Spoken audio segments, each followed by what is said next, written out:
Happy Tears of the Kingdom launch day eve. Reviews are in, and the game will reintroduce traditional dungeons. Sony's PS5 showcase is apparently coming this month. Starfield gets rated by the ESRB, which reveals loads of new details. All this and more on this week's episode of Checkpoint.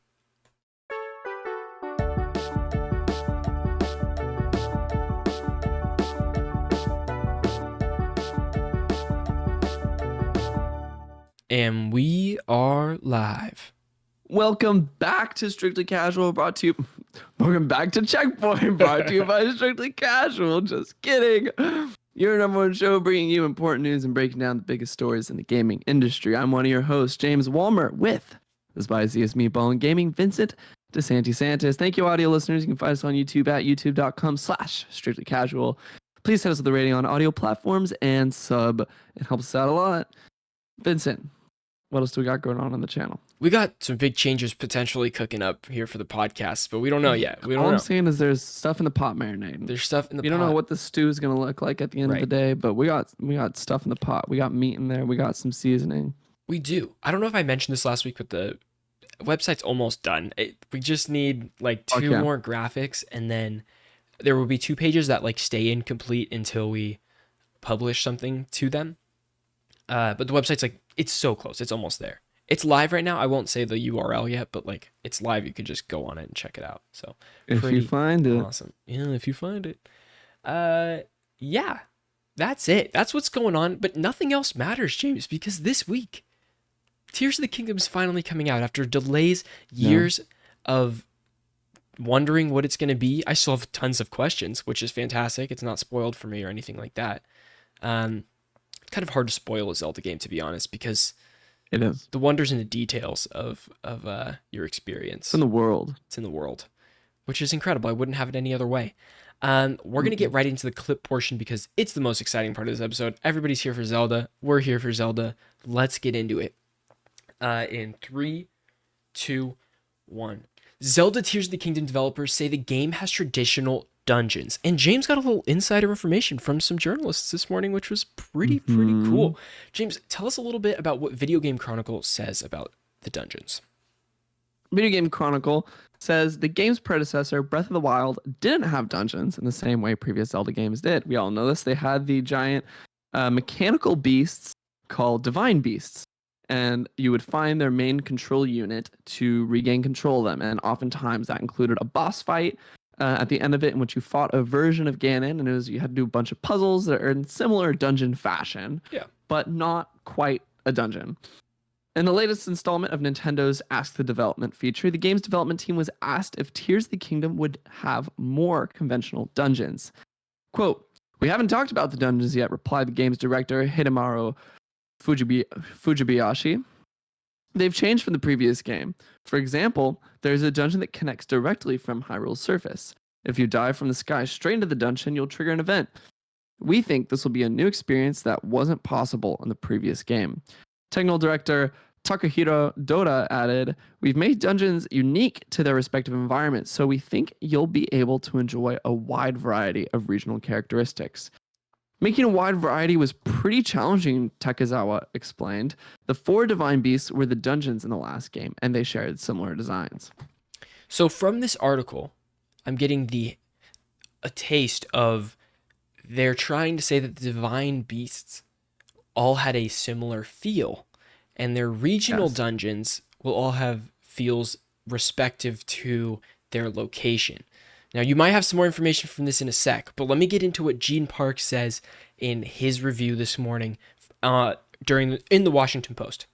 So Gene Park says, "Longtime Zelda fans need immediate answers. Yes, classic temple design has returned.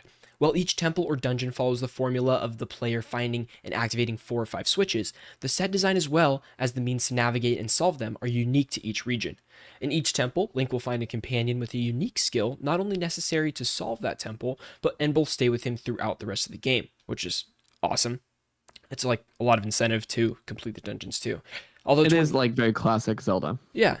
Like that is the very that I think Breath of the Wild was missing. Totally. Although 2017's Breath of the Wild gives you every tool needed to solve the game in its first hour, Tears Right. reintroduces the traditional power creep. By the end of the game, you'll be armed with abilities such as conjuring a gust of wind to glide faster or triggering a rolling attack to remove brittle walls and rocks to unveil secrets. But Very James, cool. Gene Park, the author of that article we just read from, and one of our favorite game journalists, what a guy, did a The little guy. Twitter space this morning talking about his Tears He of the did. Kingdom review, and you hopped in. Tell me about it.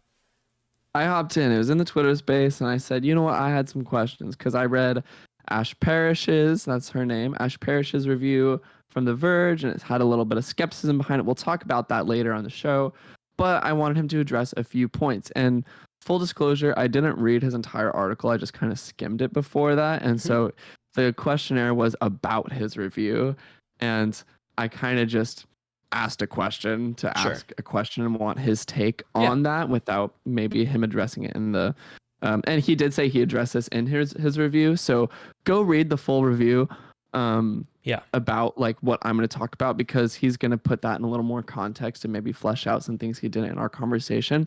But I asked him about the story progression and the way in which, because everyone says in the space that like the story is much bigger in this game, like Yeah.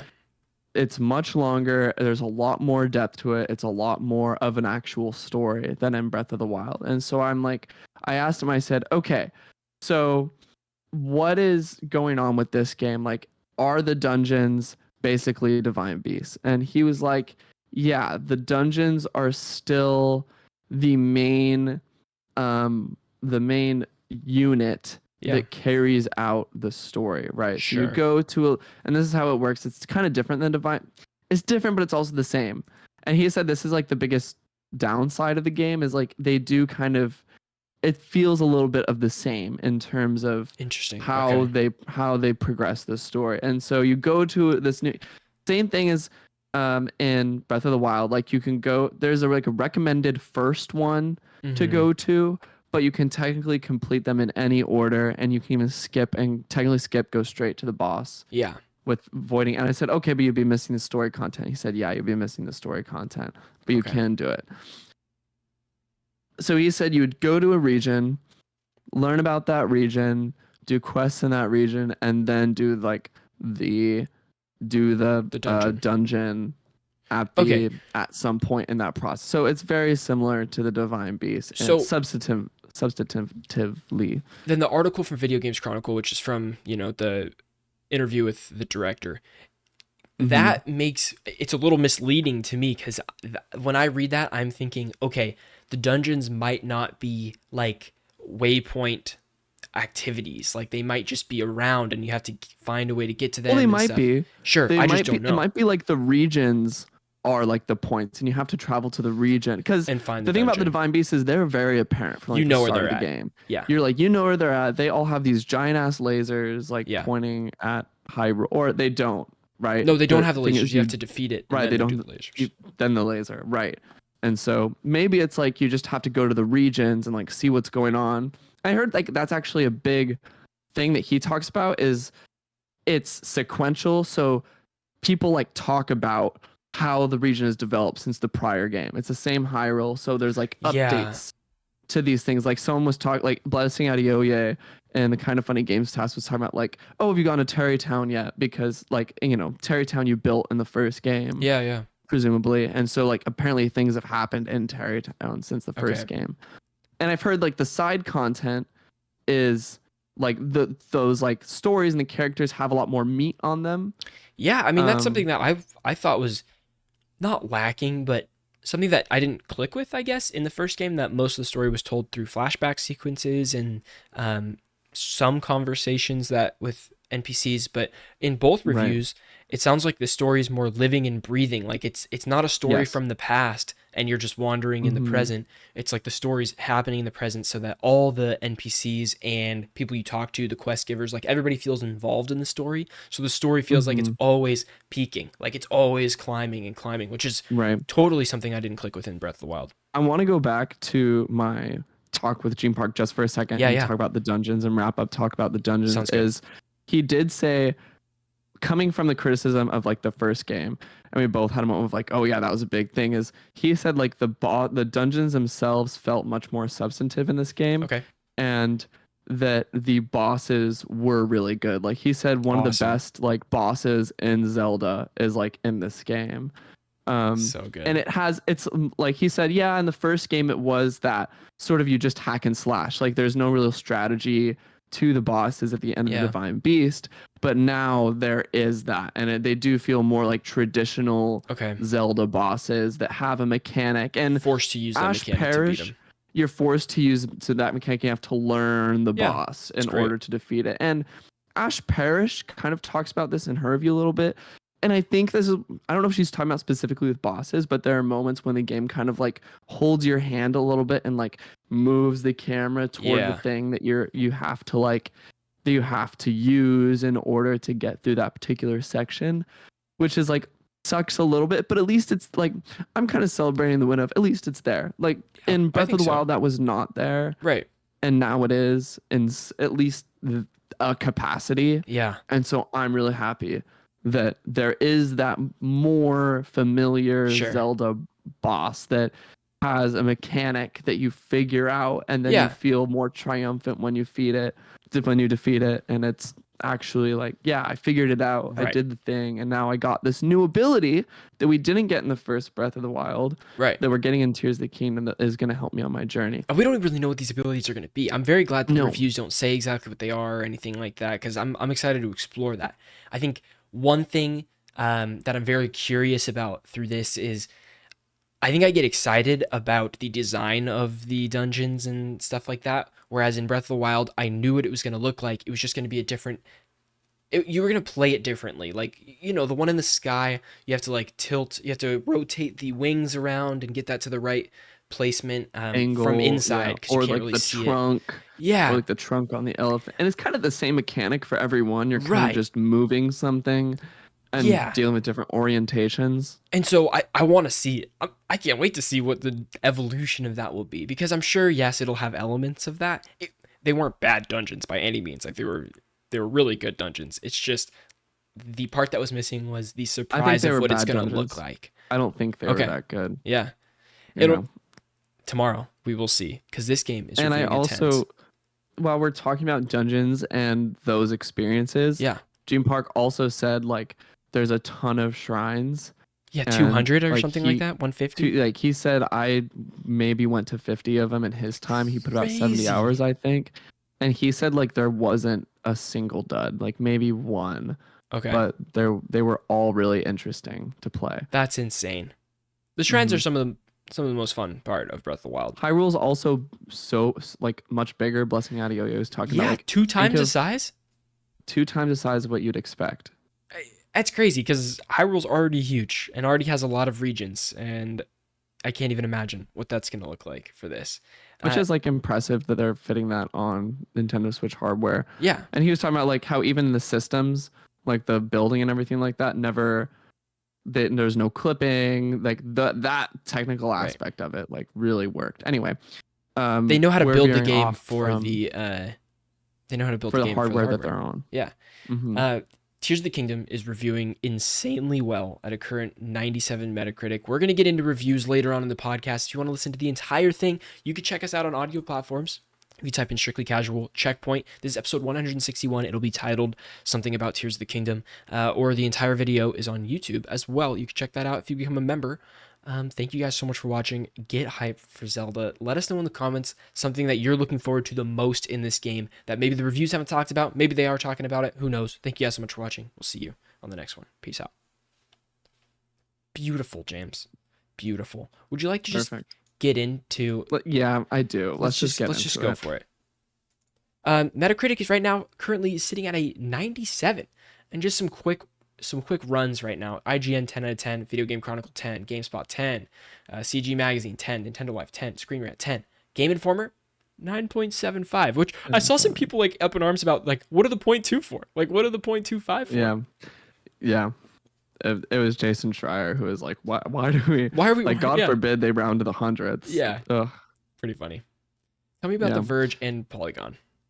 Okay, so I talked about Ash Parrish's review with Gene Park, and I'm gonna quote a little thing about it because Hmm. this is like what I was talking a little bit about Yeah. um in that question. Or maybe no, Yeah. I talked more about the Polygon quote. Anyway, or like the context of the Polygon quote that I'm gonna mention Sure. is more similar to the question that I asked Gene Park. This one from Ash Parrish is just a little more like cumulative of what the Hmm. of her whole review says. It says, when the first gameplay showcase for Tears was released, I wrote that the game, because of its sheer depth, was going to ruin lives. I still feel confident that in that assessment, so clear your social calendars. But if you're like me and we're hoping for this game to, like Breath of the Wild, inspire a sorely needed feeling of wonder in our increasingly grim world, then the kingdom won't be the only one shedding tears. Which is kind of like grim. Yeah. I've read Ash's whole article here, and Mm-hmm.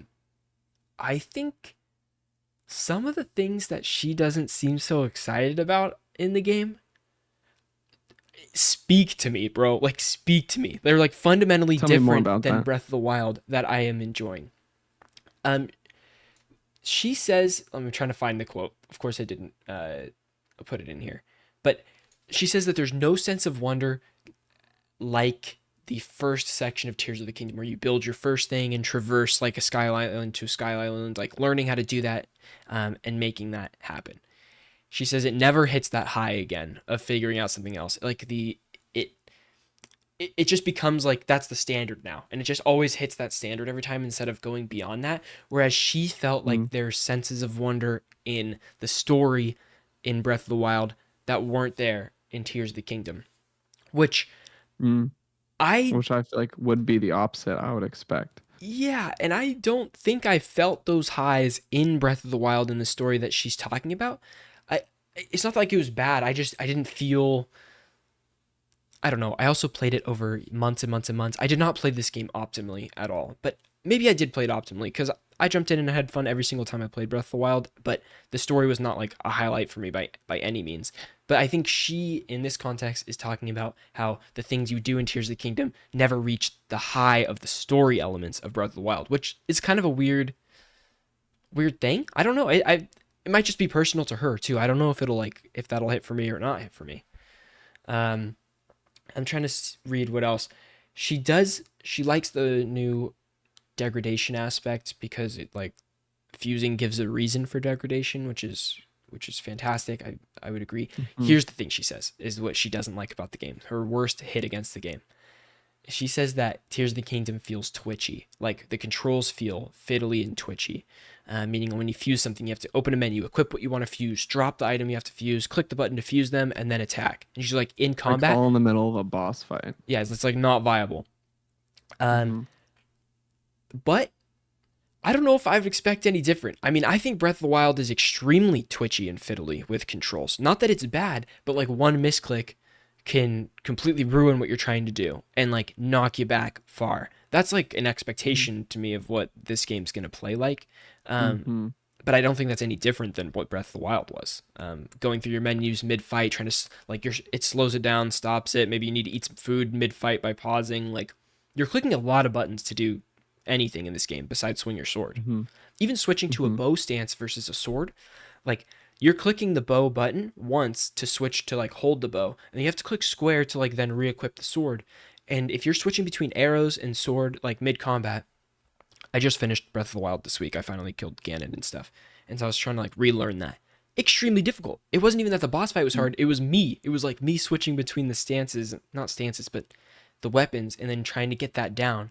So I don't really see this as like a hit per se because it's not any different than Breath of the Wild. Mm-hmm. Mm-hmm. Just a thought. Mm. I don't think I experienced that in the Sure. first. I mean, I definitely did some like yeah, there are some things that like you're trying to do that the game just won't do for some reasons. Like Yeah. I remember having to relearn how to shield surf like 20 times and like look that up, Yeah. like the Yeah. combination of button presses because you have to hold up like hold up your shield but then also press like crouch or Hmm. something else like that to really to put it underneath you. Yeah. whole thing. Yeah, And I'm expecting like a lot more of those in this game, especially with totally. using because they're using those abilities, not the Sheikah Slate powers, but like whatever the new category of like Yeah, Ultra Hand and Fuse and all these. it's a Like you're using those much more often. Like every article I've read had been like, yeah, you're using these all the time, yeah. I bet. which I like a lot more. Like I'm really excited Did you to not use them all have. the time in Breath of the Wild? No way. Really? No Okay. way. I mean, I was using those What to am I gonna like use? Freeze? freeze. I'm using the magnet to pull chests out and like, all that sort of Well, it's thing. pull chest up, but I'm not like, especially in combat. Like I don't Oh, use any of bombs. them. I was using bombs all day in combat. I was tossing that in, making them all fall over, and then going in there with like a long pokey stick, and trying to take them all out as they're down. Like, or traversal with the bombs. Toss one down, jump on top of it, and boom up a little bit. It's great. You, Oh, you might okay. take a couple hearts, but like it's gotten me out of some sticky situations for sure. Yeah, okay. Um, so this next quote's from Polygon. It's from Mike Mahardy. Still more critiquey, but I think the purpose of these is to weed out, like I think the discourse can be very much like, oh my god, it's so awesome. There's all these like new things, but I'm It's good to talk about like the critique. Yeah, I agree. I think it's really important to talk about like ways in which maybe this game like is not perfect. sure. Well, especially when like there is such high critical praise around it. Yeah. That being said, the Um, the consensus, 97 on Metacritic is pretty much damn near insane. perfect. It's Damn near every perfect. article is so. Even with these critiques, it's not like these are critiques of a bad game. These are critiques of a great game, which even if they might not give it a 10 out of 10, that's still 8.5 plus, like minimum. You know what I mean? Like these Right, are, right. It's still like these like nines. If I yeah, mean these aren't numerical they're unscored. scores, but Yeah. like if I were to put something, it feels like a nine. Right. Even with this Polygon critique you're about to read, it's still a Polygon recommend title. So, yeah. Right, exactly. So it says, but it's in the scenarios where Nintendo foregoes its usual subtle nudges in favor of a vice-like grip that I heave the heaviest sighs. The central story quest, which brings Link to the four main dungeons, leads you to some of Tears of the Kingdom's worst sequences, where the Oof. developers interrupt the organic experimentation process to reassert a guiding hand. Immediately after one cutscene that presented me with the spectacle of a towering boss, a companion shouted, "How are we going to take that thing down?" before the camera panned over to show the exact vehicle, which had not been there before, that I would need to take that thing down. Furthermore, my sage companions can't help but over explain my objective each time I start a new temple. Sure. Yeah. I'm like, okay. But Yeah. that doesn't make I me don't less know. excited for it. Like, it's a No. type of criticism that is not obstructing my excitement to play the hell out of this game, Hmm. but is like, okay, like, yeah, these are some things I have to like ground my expectations a little bit for. Absolutely. I also don't see it necessarily like if you're taking an extended pause from the game and when one of this is a game that for me I played over a long period of time. I might have had segments where I played back to back to back or like a lot of it, but I had like I don't know, my Switch hours like almost 100 hours before I beat the game. And that was just cuz I got hooked in different pieces and different times. So sometimes that over explaining is incredible if you're taking a lot of time to come back and be like, oh, Yeah. okay, I'm back in. Now I know exactly what's happening. Like, thank you a little bit. But if you're playing straight through, that's also an annoying feature. So, how do you like, I'm assuming that's a very hard gap to do. Also, this game is going to be played by tons of kids as well who are, like might not True. understand also it's very much marketed towards them, um so that could be another reason. I don't love the how are we going to beat that guy and the camera pans down and it's already a vehicle, but the voice line makes that worse. I mean, the final fight in Breath of the Wild is literally that. They give you the horse, they give you the bow, and you shoot the light bow into this like monster Ganon. So they give you the way to defeat it. But that was refreshing to me after using all of the things that I've already earned to defeat like the last thing of Ganon, which I thought was like the Right. final boss. So to be determined whether or not I enjoy that in the moment or I don't enjoy that in the moment. Mm-hmm. Yeah. There's also like none of the reviews touched on this, but there's an auto build feature that I think is really interesting. Sure.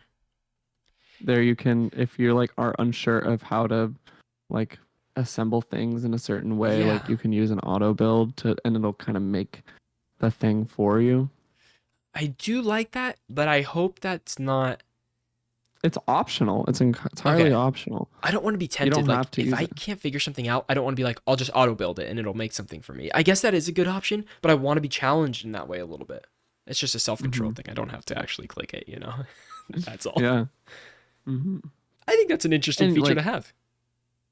not everything. Gene Park talked about this in his review. Like, he didn't always build the most clever thing. He like Hmm. stiff armed his way through a lot of it, Yeah, like brute forced it, totally. and it worked. Yeah. But there's just like so much variety in how you can tackle a lot of this game, and like so much of it is like, as much as this podcast has talked about its narrative things, this Yeah. game from a like sandbox perspective and open worlds perspective is like, That's the star of the it's show. outdone itself in every single way Dude, from the first game. someone posted a clip on how the new, like a couple of the new sounds in the game. So when you Really? pull up the slate, which is not a slate anymore, it's a slab. I don't know. It has a different name for it. It's called the Yeah. Sayla slab instead of the Sheikah slate, which is hilariously ridiculous. It's a different sound when you pull it up because I hated that noise when you pull it up. The Like, boo-doo-doo? yeah. Or the shrine when you get close to it, the beep, beep, beep, beep. No, that's been lowered. It's It's less lowered, it's muted, it's invasive more, now. Yeah. yeah, which is fantastic. And instead of having the beep, it has a little swirl on top of the shrine, like a little light swirl, so that you can easily Hmm. see it from further distances instead of going by Cool. the beep and the little radar. Um, so that's, yeah, I love that. It's way better for me. A little small quality of life things, I guess. Um, I think they've done, that's like a very like common thing. I know they've also redone the cooking menu. That's going to be a little more easy and you have a pot to you can carry with you, navigate. cook anywhere. Hmm. God That's really bless. nice. I like that. That's huge, dude. That's huge. Hmm. Yeah, for especially for boss fights, and it's not like you can just fast travel from anywhere. You have to fast. Wait, you can. No, You can but you in can't Zelda games. fast travel to anywhere. So like, let's say I was right Yeah. before the final boss, at the or at the castle, you know, and I'm low on food, and I'm like, this is could be rough for this fight. I should have some more arrows for this too. I know I need some ancient arrows for this fight. I only got two of these bad boys. Like maybe I should just fast travel out, get them, come back. But I was like, I don't want to go through the whole castle again right now. I'm trying to beat this game Yep. in the next hour and a half. I think I'm just gonna have to do Yep. it. So I did it, but it would have been nice to cook right outside that thing and make some food. God, I can't wait for this game, James. I cannot wait for this game. And I don't know if I really was excited a couple months ago. I wasn't. Like I know it's gonna come and I know it's gonna be good, but it wasn't until recently where I started to get very excited for it. Hmm. I'm doing a lot of traveling this summer. Yeah, You bet your ass. totally. It's gonna be my plane game. Are you sending in that Switch and getting an OLED? Or are you doing a little trade in? Seeing what the deals How are? much are they offering for OLED trading these days? I was checking out. To trade in a regular Switch, it's like $110 or something like that you get, which is, terrible. 150 at GameStop. Oh, that was in 2021. Okay. And then the Switch They OLED's were offering 350, 150. Yeah. which sucks. You can buy a Series S for $300 with like, 6 months of Game Pass and a lot more options there to do No that. way. I just don't think I can. I can't do it. I don't play it handheld enough. I'll be playing it docked. Exactly. Me too. I can't wait. Yeah, catch me. Vincent. Yeah. Wow. Oh, I was gonna move us on to the next story. Move us on. Move us on. Let's get it. Tell me about Starfield.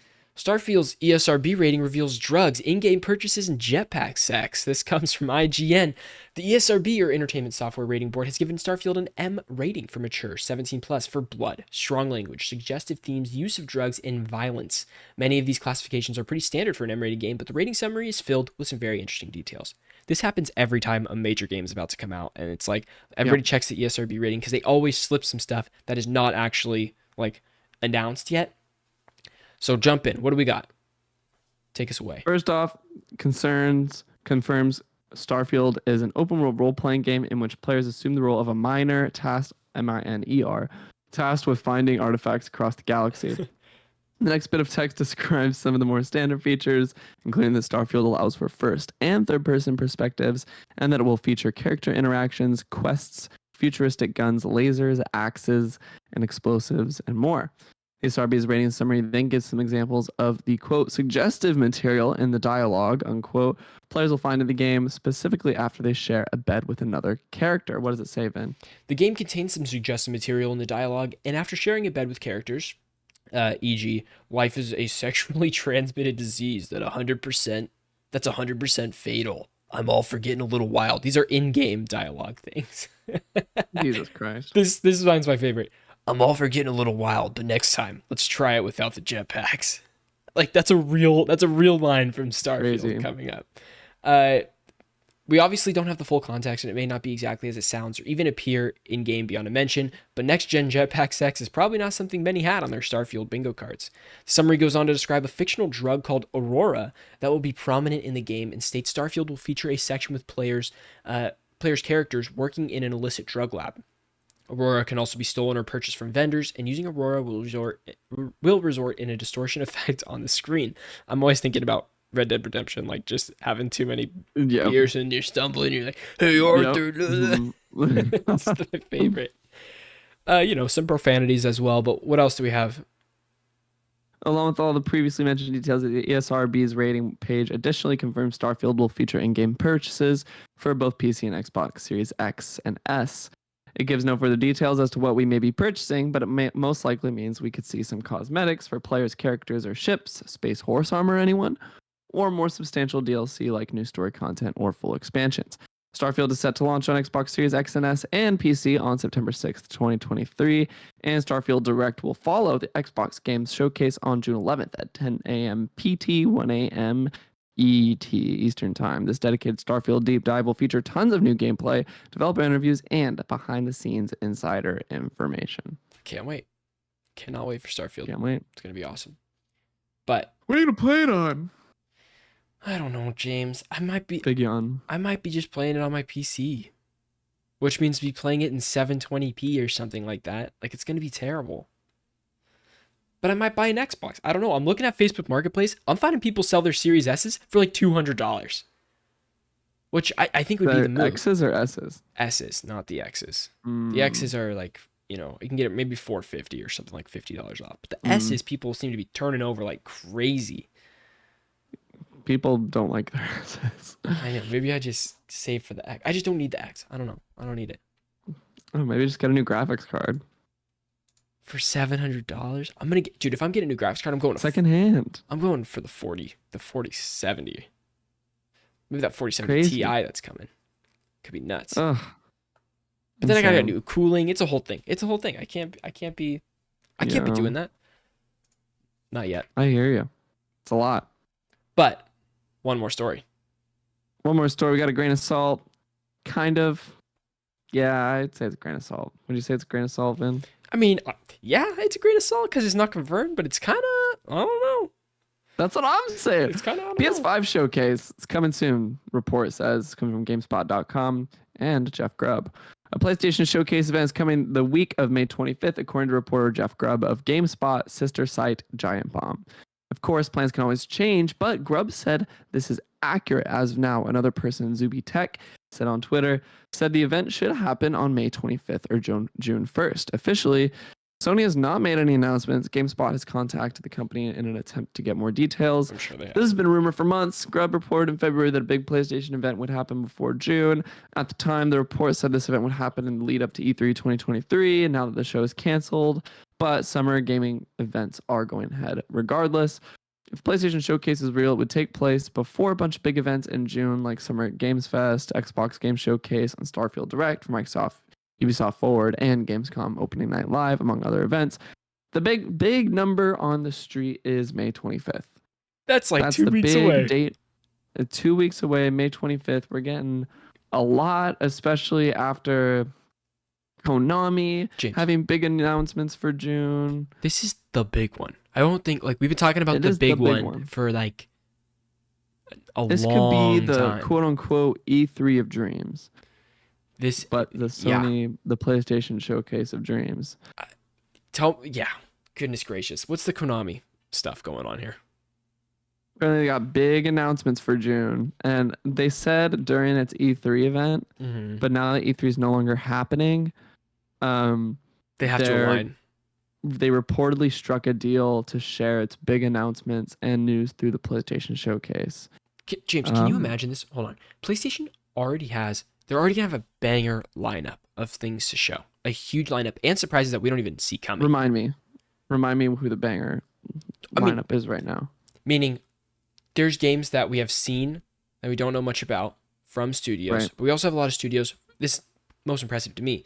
Studios that we don't know what they're working on, that it's time to show. I mean, I really think that Sony, like Sucker Punch, I'm talking Sony Santa Monica, could be showing something. Yep. Apparently, they've already, like, while they're in Ragnarok, Cory Barlog's been head of another team that's making another game, like a different IP. Okay. Naughty I Dog, haven't seen Naughty Dog in a while. Last of Us Factions. Plus, what are they actually working on? Because that's only a small part of the team. Have they been working on Last of Us 3? Is it that sci-fi game that we've been talking about for God knows how long? Who knows? We have Sony San Diego still working on something. There's all these studios. Bungie's working on a multiplayer game for PlayStation. They've been working on it for years. So many things. Yep. There's Sony has canceled an unannounced sci-fi shooter. Maybe they're working on something else now. That was a different studio. That was a different studio, I think. I know. But on top of all this, so Konami. Yeah. So their big announcements now coming through PlayStation. What we're talking are title remakes. Yeah. And let me tell you what they are. These are what they're supposed to be. I don't know on what grounds they're supposed to be. First one, Silent Hill 2. We already know about it. Mm-hmm. Already got a trailer for it. Yeah. Next one, Metal Gear Solid 3. Is it a remake? Remake. Oh my god. Metal Gear Solid 3 remake. Yeah. And Castlevania. Yeah. Yeah. And are coming as console exclusive for 12 months. I mean, they've said that also for like Final Fantasy VII. It's still not on Xbox, right? I don't think so. It's tough. Dude, it's gonna be a giant showcase. I can't wait. I cannot wait. It is gonna be insane. Yeah. It's gonna be one for the books. Also people are talking about, this is like brand new, but Mortal Kombat 1 is gonna be a thing. They're rebooting the Mortal Kombat franchise. Well, I don't know. Ed Boon just posted a video where it's like a clock going around and it goes from 11, it skips 12 and goes to 1. So like, are they really rebooting one, or is it just like they're probably just call it Mortal Kombat or something like that and do it. Yeah, but like it's a reboot. Sure. Yeah, I guess. Will it be rebooted, or will they just add it'll just be a new game? Everyone's saying reboot. Crazy. Jez Corden, it is a reboot called Mortal Kombat 1, September 20th, 23 launch window. Character pass includes Peacemaker and more. Wow. They still corroborating from someone else. They still have Bill Coon. The DC contract. You would think they would add Peacemaker to like Injustice 3 whenever they make that. Oh yeah. Remember that art that was like leaked or whatever? It was like Injustice 3 and it had the Watchmen pin on it. And it was like, oh wow, we're getting an X-Men game with the Watchmen. Would be so cool. Not X-Men, sorry, Injustice. Did I say X-Men? Yep. I didn't hear you say X-Men. I don't know. Forget about it. I'm just scrolling through news for anything to pick up. What have you been playing this week, James? Oh, hold on. There's yet again, before I move on to what I've been playing. Yeah. Yet again, another Bloodborne rumor. Yeah, I saw the Bloodborne rumor. I don't believe it until I see it. I don't believe it. I can't do it again. James, this could be the year.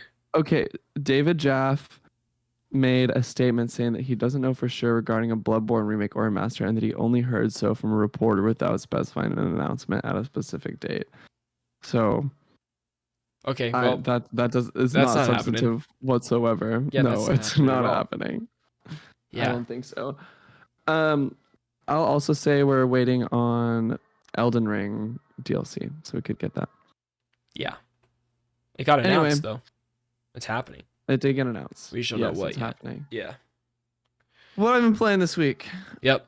I rolled credits finally on a little game called God of War Ragnarok. Yeah, you did. And oh my golly, it was so good. Did you do the little epilogue mission? after the credits. I don't want to spoil Where it. you, I walked down the mountain. The send off. Negative. Okay, you Yeah. haven't done it. Wait, It's on the planet. spoiler talk. Spoiler talk? Okay, spoiler talk if you haven't played God of War Ragnarok for a couple minutes. Boom. It's the funeral. Oh shit! I It's didn't play the funeral. Oh, you got to play the funeral, James. It's maybe 20 minutes, but you got to do it. It's good. Okay, It's really good. Where do I travel for it? It's on the map, I think. Maybe you got to go back to Brock and Sindri's house, maybe, and talk to Sindri first. No, Okay. I think it's the one where you have the boat, where you row the boat and it's all the rocks and stuff. It's that world. Oh, I forget what it's called. Vanaheim? Yeah, that sounds right. Vanaheim. Yeah. Yeah, you got to do it. It's good. Okay. I like it. Because Atreus already left. Yeah. He's like, I'm out of here. Because you're just hanging with Freya now. You're just doing your Freya thing. Mm-hmm.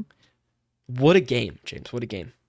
What a fucking game. They did it again. I thought for sure, like, they had me on a hook that whole game. Yeah. They had you on the hook, and the whole time you're thinking, who's gonna, like, is Kratos gonna die? That's like the question on your mind. Yeah. James, who blew the Because horn? everything alludes to it. Who blew the horn? Yeah. Kratos. You think so? Huh? Did he blow the horn in the game? Or was it off screen? The Heimdall's horn? Yeah. It was on screen. Oh, okay. Wait, was it? Yeah. Okay. Then I saw him. Gotcha. All right. Yeah. Wow. Good game. Good game. Did you think Atreus blew it? No, I don't know. I was pretty sure that they did it off screen, and that was a big mystery. It was like, who blew the horn? No, it was definitely on screen. Okay. You see Kratos put his lips to it. Oh, I'm tripping. All the purple stuff comes out. Yeah. Everything was good. I thought Odin was so good. Thor's character was incredible. great. Dude, great boss fight at the end. The Thor one or the Odin one? The Odin one. Yeah. Oh, 3 stages. It's awesome. It's so awesome. It's so cool. We didn't really get like a good boss fight at the end of the first one. I felt like the one Very against Baldur scripted was not boss that fight. good. Yeah. Very scripted, and this one was a lot more traditional. Yeah. Which I really liked. Sindri was great. Probably like underrated star of the show. Totally. Really surprised me. Yeah. Yeah. Fantastic game. I'm so glad you liked it. I just have no notes. Yeah, like I don't know. I love what this game is. Yeah. I love it's so wholesome. Mm-hmm. It's just nice. Yeah. It's like a nice game. The moment, I mean, I know we're still spoiling Ragnarok, so if you haven't played it, just keep on hitting those 15 seconds, just bing, bing, bing, do the little skippies. But, I mean, at the end where Kratos, kind of kneels down to Atreus again, and they have another, like, moment. So good. It's so good. It's so good. Nobody does it like Sony Santa Monica over there with that. Nobody does it like Sony Santa. I teared up. I was damn near crying. I was tearing up too. Yeah. It's special. It's a special game. It's a special game. It is a special game. Christopher Judge won the fuck out of that award. Yeah, he did. Deserved all 20 minutes of that speech. This game is so pretty. I remember looking at Kratos multiple times in the game. Like, that's a real man. Yeah. Like, that's a guy. Right.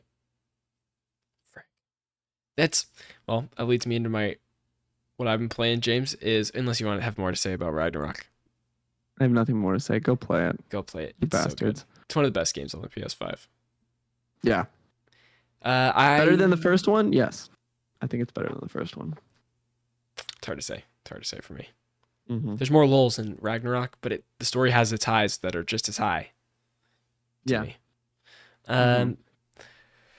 Okay, I'm like 20 something hours into Jedi Survivor. I can't stop playing it. I play it every waking minute that I possibly can. Holy fuck. Right I'm after glad work, I haven't started it yet. Logging onto that bad boy, just doing everything. Yep.